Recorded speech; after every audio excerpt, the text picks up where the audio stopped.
கவர்தல் முறையில தான் கொண்டு சென்றிருக்கான். ராவணன் கருநிறத்தோன் திடவழங்கி பாண்டியன். இப்ப இங்க கூட ஏதோ கம்பன் விழா நடந்துச்சு. உடனே நான் சரி இப்படி சொல்லிட்டேன், அடுத்த வருஷம் நீ ராவண விழா நடத்தி எனக்கு அவன் வீண மாதிரி நானே கூட செஞ்சுட்டு வந்து தரேன்டா, நீ அதை வச்சு எனக்கு கொடுத்துருக்கா, நானும் வந்து அதை வாங்கிட்டு போறேன். ராவணனை பத்தி அழகா பொம்பளை தூக்கிட்டு போய் சோகம் இல்லாத அசோகவனத்துல வச்சான். அவன் அவங்க அம்மாவுக்கு 3 ஆறு வெட்டி வச்சிருக்கான். ராவணன் இந்தியாவிலே 3 ஈஸ்வரன் தான். ஒரு ஈஸ்வரன் சனீஸ்வரன், இன்னொருத்தன் பரமேஸ்வரன், இன்னொருத்தன் லங்காஸ்வரன். 3 பேர் தான் ஈஸ்வரர்கள். நான் இந்த சாஸ்திரத்துல டிப்ளமோ வாங்கினவன். இந்த இதுல 3 ஈஸ்வரன் தான் சாஸ்திரத்தில். ஒருத்தன் லங்கேஸ்வரன், பரமேஸ்வரன், சனீஸ்வரன். இதுல ஒரு ஈஸ்வரன் லங்கேஸ்வரன் என்று சொல்லக்கூடிய ராவணன் நிலவழங்கி பாண்டியன். அவன் அவங்க அம்மாவுக்கு 3 நீரூற்று வெந்நீர் ஊற்று கட்டி கொடுத்திருக்கான். கண்டியில திரிகோணமலையில இன்னும் இருக்கு. முதல் கணத்துல 30 டிகிரி சூடு இருக்கும், 2வது கணத்துல 60 டிகிரி, 3வது கணத்துல 90 டிகிரி.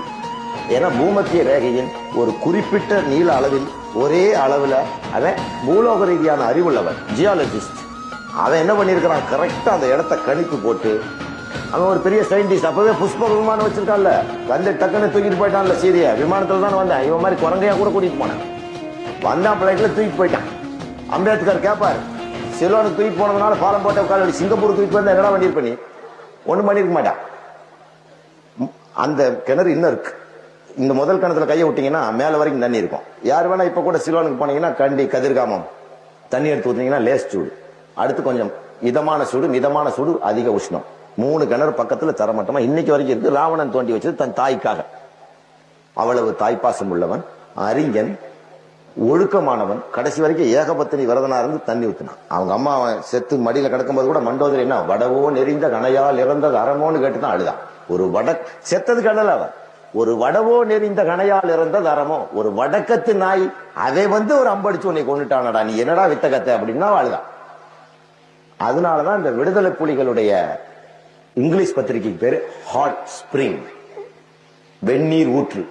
இந்த ராவணன் வீணை கொடி உடையும். அதனாலதான் வீணைய அடுத்த வருஷம் நாங்க ராவண விழா நடத்தி இந்த இஸ்மாயிலுக்கெல்லாம் எவனவன கொடுத்துருக்கானுங்க. இன்னைக்கு அவை நடராஜ சோ ராமசாமி எல்லாம் நம்மள எவனாவது ஒரு கோமாளி குடிச்சிட்டு வந்து என்ன அறிவாளி, இவன் கோமாளி கொண்டு தான் நம்ம அறிவாளியை கொண்டு. எனக்கு அடுத்த வருஷம் நீ வந்து, நான் ராவணனை பத்தி நிறைய ரிசர்ச் பண்ணிருக்கேன், அதனால நான் அவனை பத்தி அழகா எடுத்து வைக்கிறேன். எந்த படிச்சவனை வந்து டிஸ்பியூட் பண்ணிட்டேன். இந்த மாவட்டத்துல எவ்வளவு அறிஞர்கள், பெருமக்கள், என்னை விட பண்டிதர்கள், படித்தவர்கள், பண்புள்ளவர்கள் வந்து டிஸ்பியூட் பண்ணட்டும். நான் சொல்ற கருத்தையும் அவன் சொல்ற கருத்தையும் கேட்டு எனக்கு அந்த வீணை கொடியை கொடுப்பா.